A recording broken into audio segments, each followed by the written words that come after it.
Hello students. हम पद परिचय में आज आगे पढ़ेंगे। जैसा कि मैं बता चुके थे हम कि पद परिचय में संज्ञा, सर्वनाम, क्रिया, विशेषण, इन सारी चीजों को पद परिचय जब किसी वाक्य में कोई शब्द इस्तेमाल होता है तो वो पद कहलाता है। ये बात पता हो चुकी थी। और किसी भी पद का परिचय बताते समय उसके व्याकरण का परिचय बताना होता है। और व्याकरण के परिचय बताने में भी दो प्रकार के शब्द होते हैं, एक होते हैं विकारी और एक होते हैं अविकारी। अगर विकारी है तो उसमें संज्ञा, सर्वनाम, क्रिया, विशेषण, लिंग, वचन, कारक, इतनी चीजें पता होंगी। और अगर अविकारी है तो अविकारी में केवल पता होगा समुच्चय बोधक, संबंध बोधक, विस्मयादि बोधक और क्रिया विशेषण। इसके बाद क्रिया विशेषण के चार भेदों में रीतिवाचक क्रिया विशेषण, परिमाणवाचक क्रिया विशेषण और इसके अलावा कालवाचक क्रिया विशेषण और स्थानवाचक क्रिया विशेषण। इसी प्रकार विस्मयादि बोधक अगर होगा तो उसमें क्या बता पाएंगे, हर्ष बोधक, घृणा बोधक, आश्चर्य बोधक, इस प्रकार से शोक बोधक। तो इस प्रकार से जो विस्मयादि बोधक, तो सबसे पहले वो शब्द क्या होगा, अव्यय होगा। अव्यय के बाद उसके चारों भेदों में से कोई एक भेद होगा, फिर उसके बाद उन भेदों में भी एक भेद बताना होगा। इस प्रकार किसी भी वाक्य में किसी शब्द का पद परिचय बताने के लिए हमें तीन बातों का बताना आवश्यक है, तीन व्याकरण परिचय देना आवश्यक है। चलिए शुरू करते हैं। जैसे वह शब्द है, हम यहाँ पर वह को देखेंगे कि ये संज्ञा के किस पार्ट से लिया गया, ये व्याकरण के किस पार्ट से लिया गया। तो ये विकारी के अंतर्गत आता है क्योंकि वह शब्द सर्वनाम है। और वह क्या है कि विकारी कैसे, क्योंकि वह का परिवर्तन होता है, इसका लिंग, वचन और कारक, काल आदि बताया जा सकता है। इसलिए विकारी शब्द वो होते हैं जो लिंग, वचन, कारक, काल में परिवर्तित होते हैं और अविकारी जो होते हैं वो कारक, काल आदि का प्रभाव उन पर नहीं पड़ता। तो इस प्रकार वह शब्द अगर हम बताना शुरू करें तो वह होगा सर्वनाम। और फिर सर्वनाम के भेद में भी हम बताएंगे इसका कि वह पुरुषवाचक सर्वनाम है, पुरुषवाचक सर्वनाम है। और इसमें पुरुषवाचक सर्वनाम में भी कौन सा सर्वनाम है, ये पुरुषवाचक में तीन प्रकार के पुरुष होते हैं, प्रथम पुरुष, मध्यम पुरुष और उत्तम पुरुष। प्रथम पुरुष को अन्य पुरुष भी कहते हैं। तो ये वह शब्द है और वह शब्द हमेशा प्रथम पुरुष में आता है। तो ये होगा प्रथम या अन्य पुरुष, प्रथम, अन्य पुरुष। इस प्रकार इसके तीन भेद हमने बता लिए। अगर हम इसके तीन भेद बता लेते हैं तो उसके बाद अगर हम लिंग और वचन जरूरी लगता है तो बताएंगे, नहीं लगता तो नहीं बताएंगे। जैसे वह जाता है तो इससे पता चल रहा है कि इसका लिंग है, ये पुल्लिंग है, पुल्लिंग शब्द है क्योंकि वह जाता है। इसी जगह अगर हम यहाँ शब्द लिख देते वह जाती है तो यहाँ पुल्लिंग की जगह क्या हो जाता, स्त्रीलिंग हो जाता।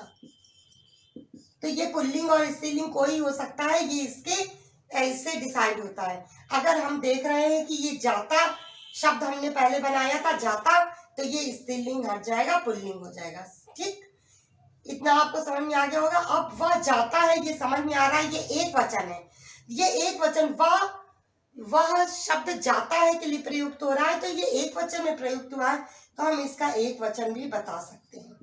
इस प्रकार पुल्लिंग और वचन और लिंग ये दोनों ऑप्शनल है, इन्हें बताना चाहें तो जहां पर क्लियर है तो बता दे, लेकिन ये तीन मुख्य है और इन तीनों के लिखने पर आपको एक अंक प्राप्त होता है। इस प्रकार 4 अंक का पद परिचय आता है, जिसमें से आपको वाक्य में कभी कभी पूरे पद का परिचय पूछ लेते हैं और कभी कभी वाक्य में किसी एक पद का परिचय पूछते हैं।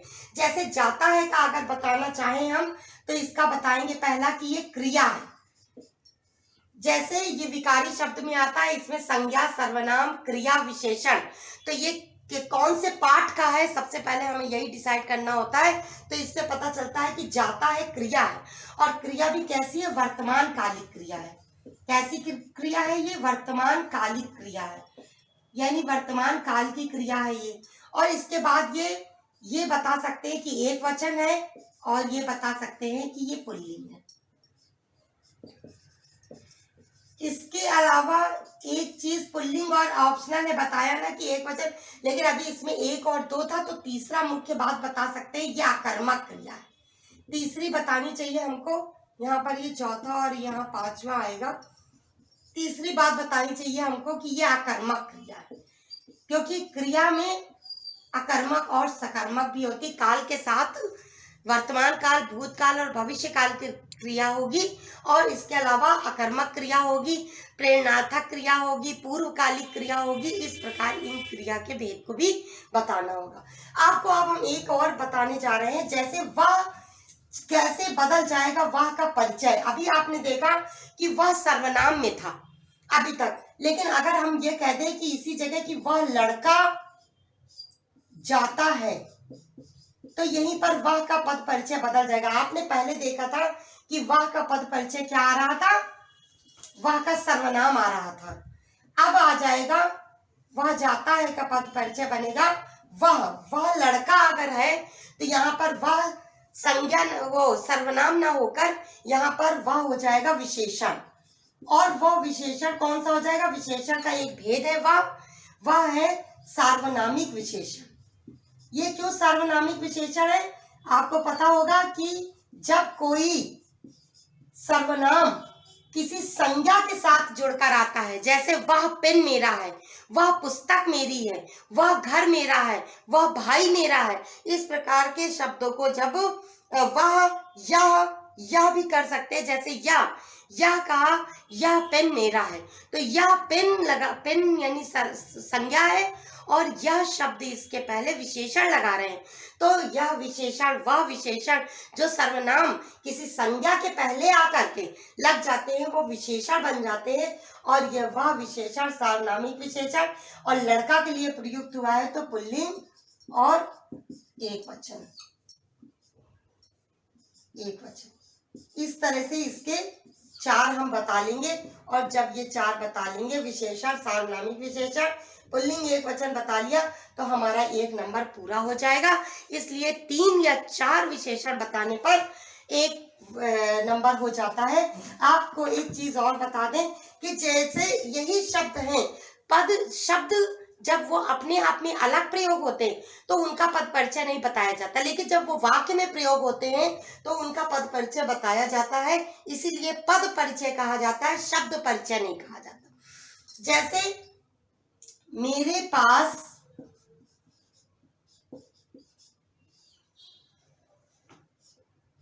थोड़े रुपए हैं,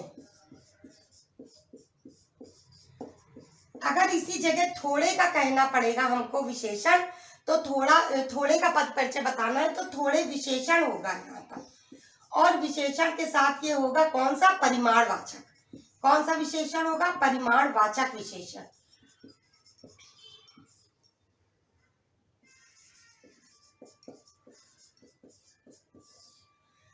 और रुपए पुल्लिंग शब्द है, तो पुल्लिंग, और ये बहुवचन में रुपए हैं, तो ये पुल्लिंग और बहुवचन बनेगा। और ये थोड़े हैं, यानी कि क्वांटिटी बता रहा है, एक से अधिक की बता रहा है, तो बहुवचन होगा इसका।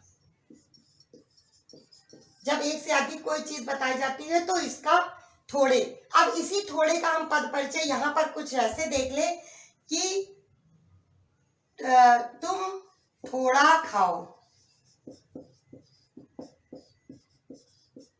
यानी कि कम खाओ। थोड़ा खाओ यानी कम खाओ। अगर यहाँ पर खाने की पहले आ रहा है, ये देखिए रुपए के पहले था, यानी कि ये विशेष से था, इसलिए यहाँ पर ये विशेषण हो गया इसका। लेकिन ये क्या है, खाओ क्रिया है, और क्रिया के पहले आ रहा थोड़ा, तो यहाँ पर ये हो जाएगा सबसे पहले अव्यय शब्द। क्यों? क्योंकि ये अव्यय का क्रिया विशेषण है। दूसरी बात आएगी, ये क्रिया विशेषण है क्योंकि क्रिया विशेषण में कौन कौन से भेद होते हैं, परिमाणवाचक, कालवाचक, स्थानवाचक, रीतिवाचक। परिमाणवाचक, रीतिवाचक, कालवाचक और स्थानवाचक, ये 4 क्रिया विशेषण होते हैं। तो ये सबसे पहले थोड़ा शब्द अव्यय होगा, क्यों? क्योंकि ये खाओ से पहले आया। इस थोड़ा पर लिंग वचन कारक काल का प्रभाव नहीं पड़ता। अगर ये लड़की के साथ लगेगा तब भी ये थोड़ा ही रहेगा, लड़के के साथ लगेगा तब भी थोड़ा ही रहेगा। और यहाँ पर अगर विशेष्य बदल जाएगा, पुल्लिंग की जगह विशेष्य स्त्रीलिंग हो जाएगा, तो अगर इसी जगह मेरे पास थोड़ी रोटियां है होता, तो यहाँ पर थोड़े की जगह थोड़ी हो जाता। तो थोड़ी यानी कि कम, कम के लिए थोड़ी शब्द का प्रयोग होता है। तो थोड़ी रोटियां हैं यानी कि थोड़ी हैं, जिनको गिना नहीं जा सकता। तो ये थोड़ी शब्द यहाँ पर विशेष्य हो जाता, और विशेष्य कैसा है? स्त्रीलिंग है, इसलिए थोड़ी शब्द भी स्त्रीलिंग हो जाता। तो विशेषण तो विकारी होते हैं, लेकिन यहाँ पर जब क्रिया से पहले आ रहा है थोड़ा शब्द, तो ये कैसा है? अव्यय है, क्रिया विशेषण है। तीसरा इसका फिर कुछ नहीं बता पाएंगे। क्रिया विशेषण के बाद इसमें सिर्फ और सिर्फ इतना ही बता सकते हैं कि ये क्रिया विशेषण का कौन सा भेद है। तो तीसरे में क्रिया विशेषण का भेद कौन सा है? ये परिमाणवाचक। ये क्या बता रहा है? कितना, थोड़ा। जब मात्रा बतानी होती है तो कितना पूछा जाता है। जब जगह बतानी होती है, जैसे वहां, वह वहां बैठा है, तो वहां का बताना है तो वो स्थान अव्यय होगा और स्थानवाचक क्रिया विशेषण होगा। तो क्रिया विशेषण होगा और उसके बाद उसका परिचय आएगा स्थानवाचक क्रिया विशेषण। आज के लिए बस इतना ही। मिलते हैं नेक्स्ट वीडियो में। तब तक के लिए पढ़ते रहिए, खुश रहिए। आपका दिन शुभ हो।